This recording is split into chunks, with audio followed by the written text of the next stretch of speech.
and there is a gap. Yeah? So, you see, this is a modern human being. You know, Goethe says, two souls are in my chest. One is trying to go there and one is holding there. You know, this split that we all have in us. So you have it here. You have one.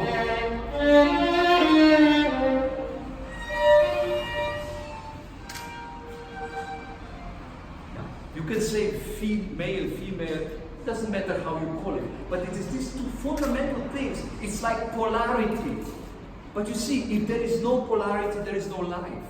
What we are going to explore now is what happens in between.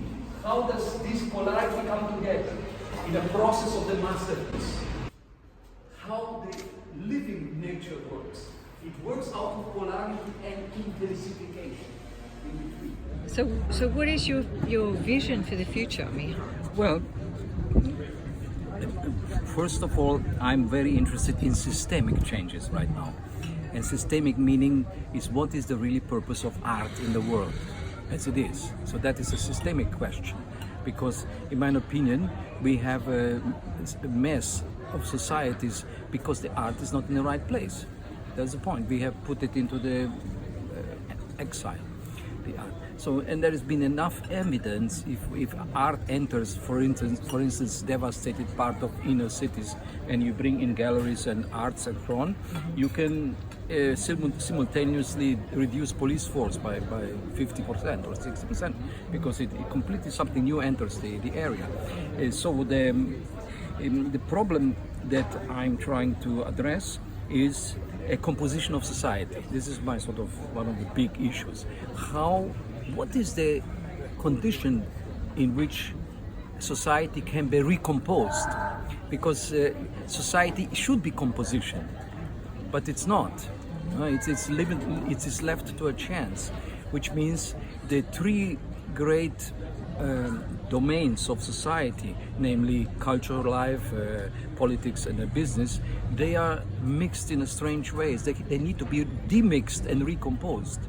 And one has to do that in a small place which is transparent enough where you can, like a prototype, where I can practice that. Because you see, I always say that politics is stuck in a fight between position and opposition, because you have parts and all that.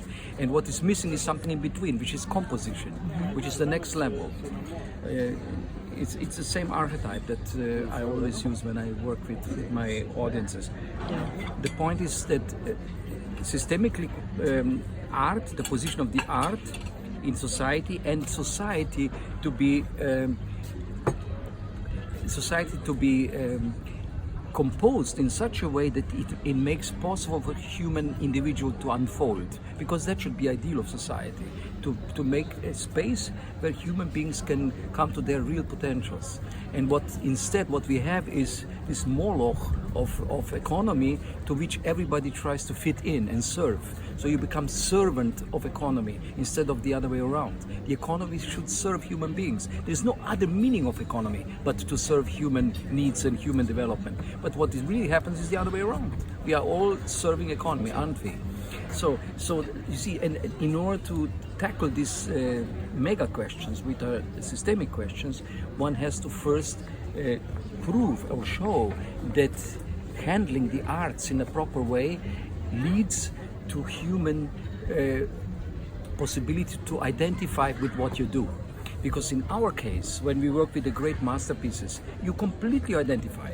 There's no question, you have no choice. Because it is so beautiful and meaningful, you are absolutely everywhere in a masterpiece. And you do not stop until you are there where you want to be. But look at that, compare that with the kind of job that people have in the work situation.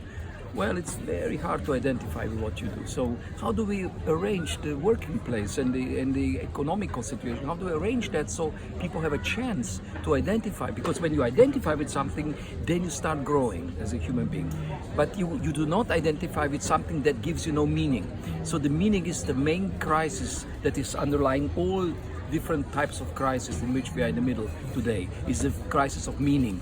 So I think that art can really greatly contribute to solve this riddle, how to work with the crisis of meaning.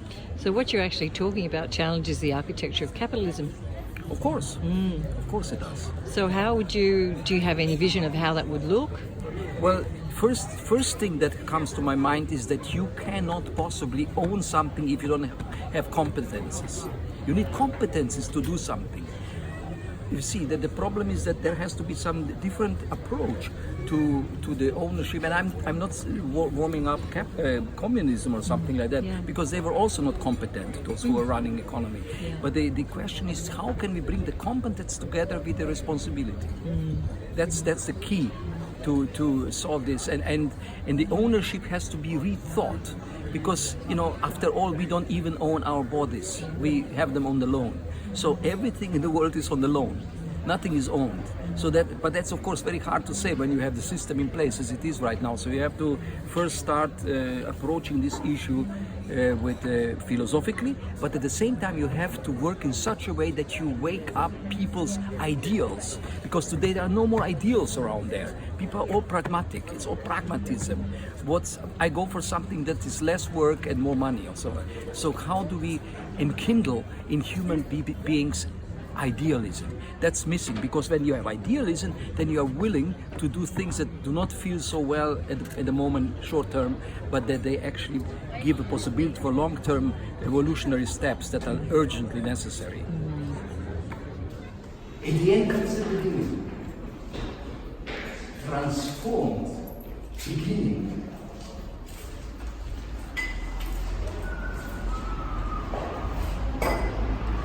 You see, this is a journey. The little masterpiece is a journey of taking the polarities, opposite forces, bringing them together, and together creating a breakthrough.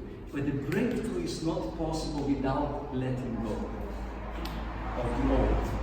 So then the new comes from periphery. And